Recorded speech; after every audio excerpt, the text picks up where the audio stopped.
নমস্কার, আমি ডক্টর বোধিসত্ত্ব খান চলে এসেছি সহজ শেয়ার বাজারের আরেকটি নতুন এপিসোড নিয়ে। প্রিয় বন্ধুরা, আশা করি সবাই ভালো আছেন এবং সুস্থ আছেন এবং বিনিয়োগকারীরা ডেফিনেটলি স্বস্তি নিয়ে বিগত কয়েকদিন ধরে বাজারকে পর্যবেক্ষণ করছেন বললে কম বলা হয়। কারণ নিফটি আজকে 24,400-র ওপর ক্লোজিং দিয়েছে, টু বি প্রিসাইজ 24,430-এর কাছে। অর্থাৎ যে তীব্র ভীতি ছিল ইরান এবং আমেরিকার যুদ্ধের ফলে সেটা মোর অললেস কেটে গিয়েছে। বাজার এই বিগত 2 থেকে 3 মাস ধরে সাইড ওয়াইজ মুভমেন্ট করেছে। এখন যেটা লক্ষণীয় যে 24,500 ভেঙে তার উপর কতদিন নিফটি ট্রেড করতে পারে। কারণ যে মুহূর্তে 24,500-র ওপর নিফটি ট্রেডিং করা শুরু করবে তখন বোঝা যাবে যে নিফটি ফার্দার বা বাজার ফার্দার উলম্ফনের জন্য তৈরি হচ্ছে কিনা বা ফার্দার র্যালির জন্য তৈরি হচ্ছে কিনা। যদি সেটা না হয় তাহলে আমাদের বুঝতে হবে যে মার্কেট এখনো কনসলিডেটেড একটা ফেজের মধ্যে দিয়ে চলছে বা কনসলিডেশন ফেজের মধ্যে দিয়ে যাচ্ছে।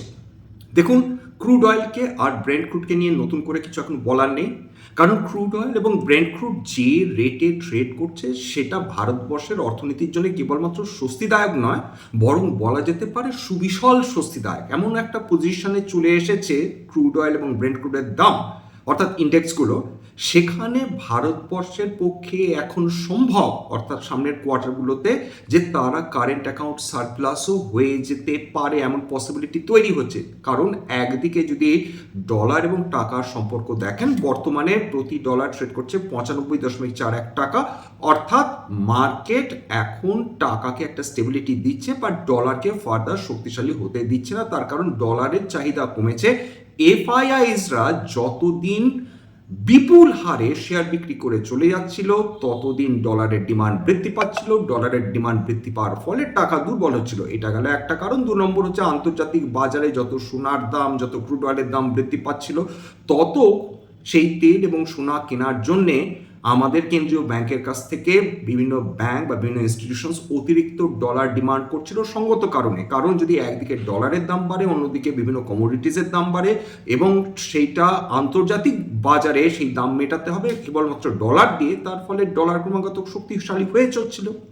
এখন ক্রুড অয়েলের দাম কমেছে, ডলার টাকার তুলনায় দুর্বল হয়েছে, কিন্তু ডলার ইন্ডেক্স সেটা কিন্তু ক্রমাগত শক্তি দেখিয়ে চলেছে। আজকের 101.07-এ সেটা ট্রেড করছিল, অর্থাৎ ডলার কিন্তু অন্যান্য কারেন্সির তুলনায় ক্রমাগত শক্তিশালী হয়ে চলছে, এটা বলা যেতে পারে।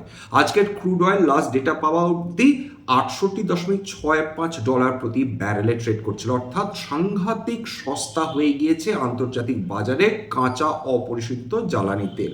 ব্রেন্ট ক্রুড ট্রেড করছে মাত্র $72.1 প্রতি ব্যারেল। আজকের নেগেটিভ টু ফ্ল্যাট বায়াস নিয়ে কিন্তু ক্রুড অয়েল এবং ব্রেন্ট ক্রুড ইন্ডেক্স ট্রেড করছিল। যদি রুপোর কথা বলেন বা সোনার কথা বলেন, এই দুটোই আজকের নেগেটিভে ট্রেড করছিল, অর্থাৎ পতন ছিল আন্তর্জাতিক বাজারে।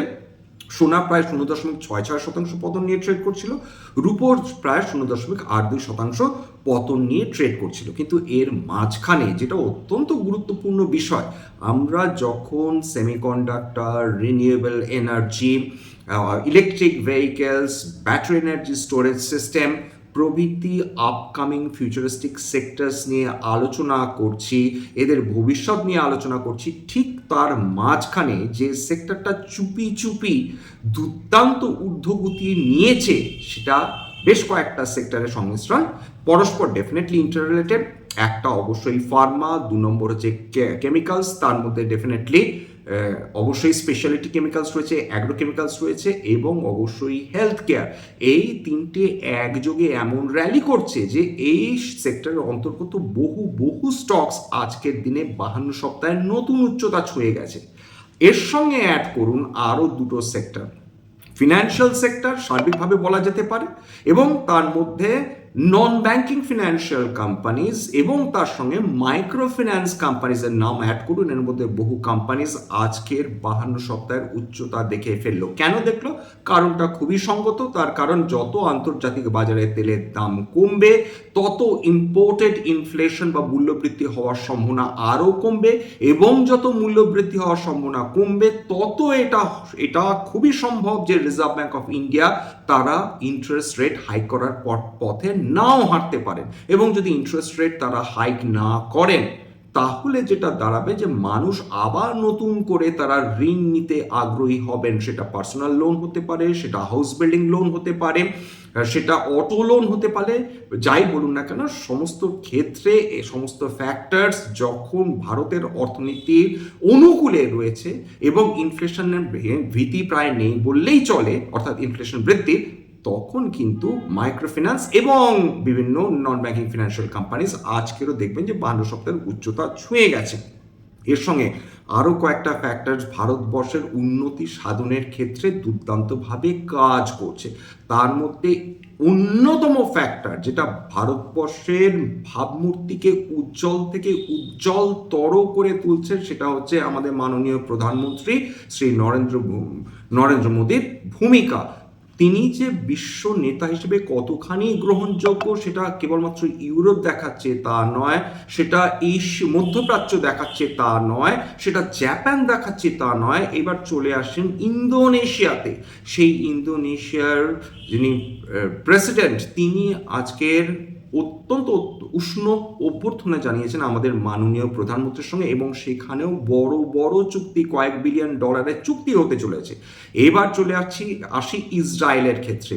ইসরায়েলকে আমেরিকার ভাইস প্রেসিডেন্ট জেডি ভান্স বলেছিল যে তোমাদের গোটা বিশ্বের সবাই শত্রু, কেবল একমাত্র সুপার পাওয়ার যে তোমাদের পাশে দাঁড়িয়ে আছে সেটা হচ্ছে আমেরিকা। আজকের ইসরায়েলের যিনি প্রাইম মিনিস্টার নেতানিয়াহু তিনি বলেছেন যে তিনি হেসে উড়িয়ে দিয়ে বলেছেন যে আমাদের অর্থাৎ ইসরায়েলের বহু সমর্থক রয়েছে, তার মধ্যে অন্যতম এবং ক্লোজেট যারা সমর্থক যা আমাদের তা সেটা অবশ্যই হচ্ছে ভারতবর্ষ। ভারতবর্ষের ইসরায়েলের প্রচুর ফ্যান রয়েছে, অর্থাৎ ইসরায়েলের সঙ্গে ভারতবর্ষের ঘনিষ্ঠতার কথা তিনি বলেছেন এবং আমেরিকাকে পরোক্ষভাবে তিনি ঠুকেছেন। এটা কি ভারতবর্ষের পক্ষে ভালো না খারাপ? উত্তর হচ্ছে ভারতবর্ষের এটা কিচ্ছুটি যায় আসে না। ভারতবর্ষ বিলক্ষণ এটা এনজয় করছে।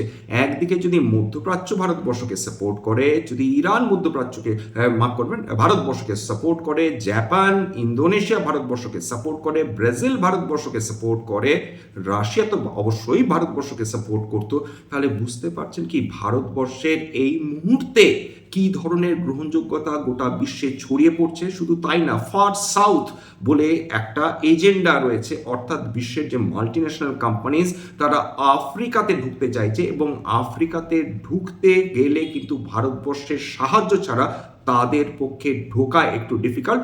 আরও যদি বৃহত্তরভাবে বলেন যে ব্রিক্সের সাহায্য বিনা আমেরিকান মাল্টিন্যাশনাল কোম্পানিজগুলোর পক্ষে আফ্রিকাকে পেনিট্রেট করা ভীষণ ডিফিকাল্ট, সেটা তারা বুঝে গিয়েছেন। সুতরাং তারা যেন তেন প্রকারে ভারতবর্ষকে তাদের প্রতি আকর্ষিত করার চেষ্টা করছে। দেখুন ইসরায়েলের প্রাইম মিনিস্টারের স্টেটমেন্ট হতে পারে একটা ওয়ান অফ স্টেটমেন্ট, কিন্তু খুব সিগনিফিক্যান্ট স্টেটমেন্ট। এটা আমেরিকা ভারতবর্ষের সম্পর্কের উপর প্রভাব ফেলবে কি? উত্তর হচ্ছে ফেলবে না, কারণ এক্ষেত্রে খুব প্রফেশনাল একটা অ্যাপ্রোচই নেওয়া হয়। কিন্তু ভারতবর্ষ বর্তমানে যেটা মনে হচ্ছে টাইম বাই করতে চাইছে। সামনেই নভেম্বরে মিড টার্ম ইলেকশন, খুব সম্ভব ডোনাল্ড ট্রাম্প যা করেছেন বিগত কয়েক বছর ধরে সেটা আমেরিকার জনগণ খুব একটা বেশি প্রসন্ন নয়। সুতরাং একদিকে আমেরিকান প্রেসিডেন্ট ডোনাল্ড ট্রাম্প যাহপরনায় ব্যস্ততার মধ্যে রয়েছেন যে যেভাবে হোক ভারতবর্ষের সঙ্গে যদি দ্বিপাক্ষিক চুক্তি করে ফেলা সম্ভব হয় সেটা তাকে এই মিড টার্ম ইলেকশন জিততে সাহায্য করলেও করতে পারে। অর্থাৎ ভারতবর্ষের সঙ্গে দ্বিপাক্ষিক বাণিজ্যিক চুক্তি এতখানি গুরুত্বপূর্ণ হয়ে পড়েছে আমেরিকার পক্ষে, বিশেষত যখন ইরানের সঙ্গে যুদ্ধ করে গুহারান হেরে আমেরিকা যখন প্রেসিডেন্টের মুখ পুড়েছে গোটা বিশ্বের সামনে, তখন একমাত্র উপায় হচ্ছে যেন তেন প্রকারে ভারতের 145 কোটির মার্কেটকে যাতে দখল করা সম্ভব হয় এবং দ্বিপাক্ষিক বাণিজ্যের মাধ্যমে অন্তত কিছুটা আমেরিকান জনগণকে মলম লাগানো যায় তাদের ঘায়ে যে দেখুন আমরা ভারতবর্ষের সঙ্গে চুক্তি করেছি, আমাদেরও অ্যাডভান্টেজ এখানে কিছু পাচ্ছি। ভারতবর্ষ ওখানে চাইছে যতখানি এটাকে পিছিয়ে দেওয়া সম্ভব হয়। সেটা আলটিমেটলি কতটা পিছবে আমরা জানি না। আমেরিকার যারা কর্তৃপক্ষ তারা বলছে যে 31শে জুলাইয়ের মধ্যে যে করেই হোক বাণিজ্যিক চুক্তি হবেই। অবশ্য ভারতবর্ষ সেই ধরনের কমিটমেন্ট কিন্তু এখনো দেননি। দেখা যাক, যাই হোক না কেন ভারতবর্ষের পক্ষেই প্রত্যাশা রয়েছে যে এটা এই দ্বিপাক্ষিক চুক্তি ভারতবর্ষের সপক্ষেই বেশি করে যাবে। আপাতত বাকিটা তো ডেফিনেটলি ভবিষ্যৎ বলবে। আচ্ছা, এইবার চলে আসি হচ্ছে আজকের বিভিন্ন ইন্ডেক্সগুলোর পারফরমেন্স। নিফটি 50 আজকে 159 পয়েন্ট উঠেছে। বিএসসি সেন্সেক্স 78,000-এর ওপর ক্লোজিং দিয়েছে, 0.67% উত্থান। নিফটি ব্যাংকও মোরাল রিজনেবলি পারফর্ম করেছে, 0.61% উত্থান। নিফটি আইটি যেটি মেরেছিল সেটি মেরেই রয়েছে, যদিও বিভিন্ন সংস্থা বিশ্বের বিভিন্ন সংস্থা তারা বলছে যে নিফটি আইটিতে এআই জড়িত কারণে যে ভীতি রয়েছে সেটার জন্য ডেফিনেটলি শর্ট টার্ম কারেকশনস সেটা হয়তো বা চলবে, কিন্তু over long period of time এটা খুবই সম্ভব যে হয়তো বিভিন্ন এআই ডেভেলপমেন্ট কোম্পানি ভারতবর্ষে যে আইটি কোম্পানিজগুলো রয়েছে তাদের সাহায্য নিয়ে এআইকে ফার্দার ডেভেলপ করতে পারে। সুতরাং অল ইজ নট লস্ট, এটা কনসোলেশন নাকি কনভিকশন সেটা ডেফিনেটলি এখনই বলা যাচ্ছে না। এছাড়া যেগুলো আরও বেটার পারফরমেন্স করেছে, Nifty auto 1.36%, BSc capital goods 1.19%, BSc consumer durables 1.19%, BSc metals 0.89%। এছাড়া mid cap Nifty mid cap 100 প্রায় 8%, নিফটি স্মল ক্যাপ 100 প্রায় 0.1%, নিফটি রিয়েলটি মারাত্মক পারফরমেন্স করেছে, খুব স্বাভাবিকভাবে 1.81% উত্থান হয়েছে। যত ইনফ্লেশনের ভীতি কমবে তত যে রেট সেন্সিটিভ সেক্টরসগুলো তত তারা ভালো পারফরমেন্স করবে, সেটা কিন্তু নিফটি রিয়েলটির বিগত এক সপ্তাহের পারফরমেন্স দেখলেই আমরা বুঝতে পারছি। নিফটি রিয়েলটি 10.36% উত্থান দেখেছে বিগত এক সপ্তাহে। নিফটি ইন্ডিয়া ডিফেন্স আজকে 0.7% উত্থান, কেবলমাত্র নিফটি ক্যাপিটাল মার্কেট তত ভালো পারফরমেন্স করতে পারেনি থ্যাঙ্কস টু এমসিএক্স 3% বেশি পতন, তার ফলে নিফটি ক্যাপিটাল মার্কেট আজকে 0.9% বেশি পতন হয়েছে। এবার আজকের দিনে 52 সপ্তাহের উচ্চতা যে স্টকসগুলো ছুঁয়েছে সেটা দেখলেই বুঝতে পারবেন, কনজামশন থেকে শুরু করে মাইক্রো ফিন্যান্স থেকে শুরু করে ফার্মা, হেলথ কেয়ার, কেমিক্যালস সব সেক্টরেরই উপস্থিত রয়েছে এই 52x হাই যে স্টকসগুলো ছুঁয়েছে তার মধ্যে।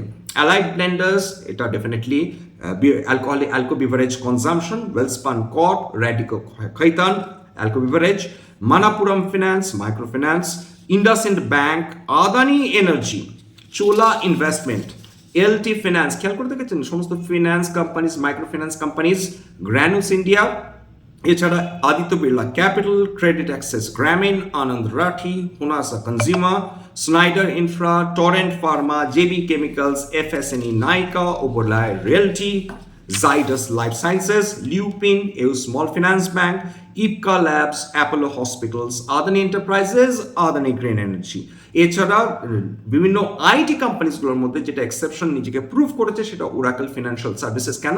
তার কারণ তাদের যে মাদার কোম্পানি ওরাকল আমেরিকার কোম্পানি, তারা বহু বিলিয়ন ডলার তারা আর্টিফিশিয়াল ইন্টেলিজেন্স ডেভেলপমেন্টের জন্য তারা ইনভেস্ট করা শুরু করে দিয়েছে ইতিমধ্যে, এবং বহু বছর ধরে তারা ইনভেস্টমেন্ট করছে। তার ফলে কিন্তু আজকে ওরাকল ফিনান্সিয়াল সার্ভিসের ওপর সেটা প্রভাব পড়েছে। 52 সপ্তাহের উচ্চতা।